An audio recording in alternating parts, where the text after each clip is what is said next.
ہمارے رب العالمین 278 اور 279 میں فرماتے ہیں یا ایھا الذین آمنوا اتقوا اللہ، اے لوگو جو ایمان لائے ہو اللہ سے ڈرو، وذروا اور چھوڑ دو، ما بقیہ جو باقی ہو، من الربا سود میں سے، ان کنتم اگر ہو تم مؤمنین ایمان لانے والے۔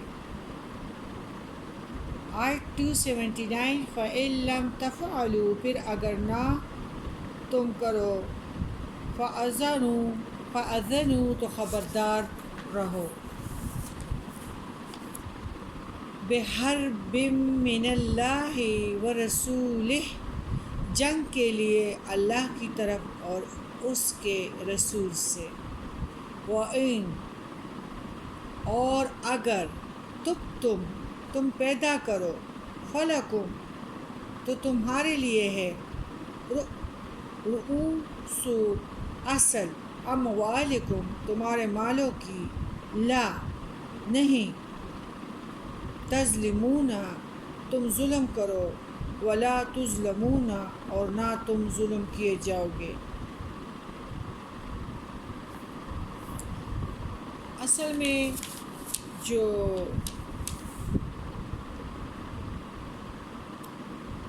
اللہ تعالیٰ خود فرماتے ہیں کہ جو بندے سود نہیں چھوڑیں گے، پھر تمہارے ساتھ اللہ اور اس کے رسول کا جنگ ہے۔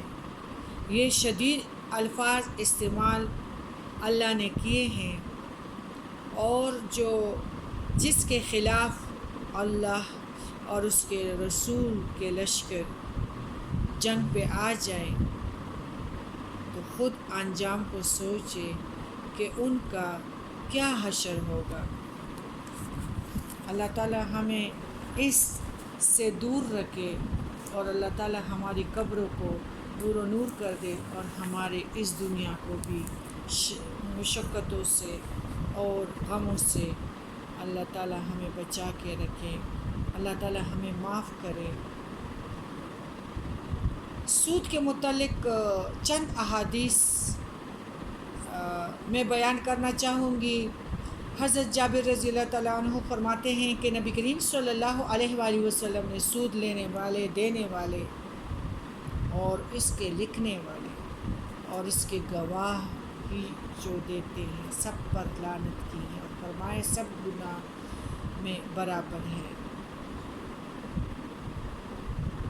اس حدیث سے معلوم ہوا کہ سود لینے والے، دینے والوں کے علاوہ بینکوں کا عملہ بھی اس گناہ میں برابر کا شریک ہے۔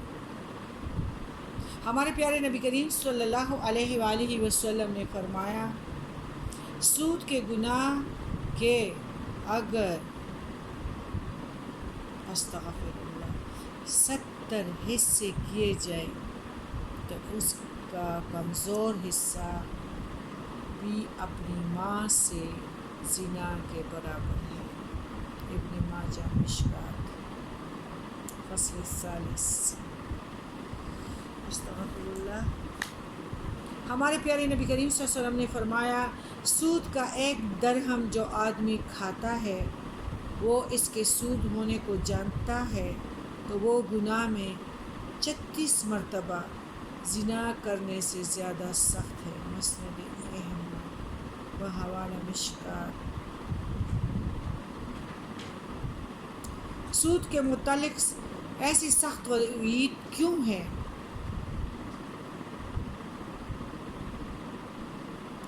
یعنی شرک میں بھی جنگ کی وعید نہیں آئی ہے، قتل ناحق، زنا وغیرہ، لیکن اللہ اور اس کے رسول سے جنگ کی وعید اللہ تعالیٰ نے صرف سود کے متعلق سنائی ہے۔ خود رسول اللہ صلی اللہ علیہ وآلہ وسلم نے بھی ایسے سخت الفاظ استعمال کیے ہیں جو کسی اور گناہ کے متعلق استعمال نہیں فرمائے۔ تو آخر اس کی وجہ کیا ہے؟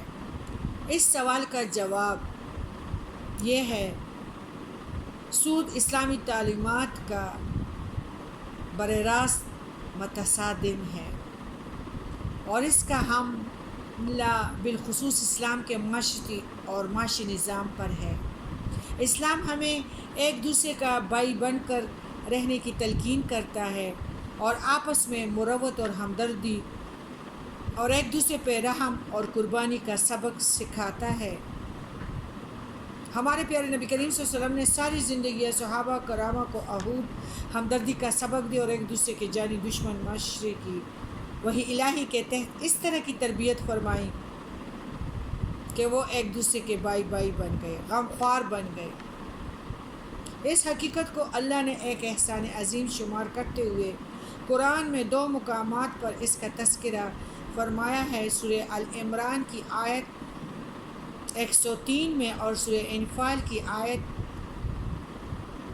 63 میں، اور یہ چیز رسول اللہ صلی اللہ علیہ وآلہ وسلم کی زندگی کا محصل ہے۔ سود انسان میں ان سے بالکل متضاد رذیلہ صفات مثلاً بخل، حرص، زرپرستی اور شقاوت پیدا کرتا ہے اور بائی میں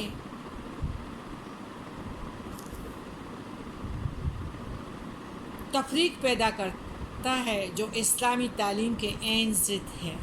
دوسرے یہ کہ اسلام کے معاشی نظام کا تمام تر محصل یہ ہے کہ دولت گردش میں رہے اور اس گردش کا بہاؤ امیر سے غریب کی طرف ہو۔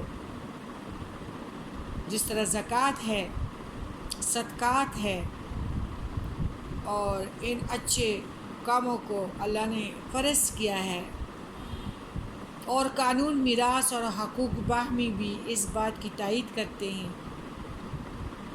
لیکن سود جو ہے معاشرے میں دولت کا بہاؤ ہمیشہ غریب سے امیر کی طرف ہوتا ہے۔ اس لحاظ سے سود اسلام کے پورے معاشی نظام کے عین ضد ہے۔ ہمارے پیارے نبی کریم صلی اللہ علیہ وسلم نے فرمایا، لوگوں پر ایک زمانہ آئے گا جب ہر کوئی سود کھانے والا ہوگا، اگر سود نہ کھائے تو بھی اس کا بخار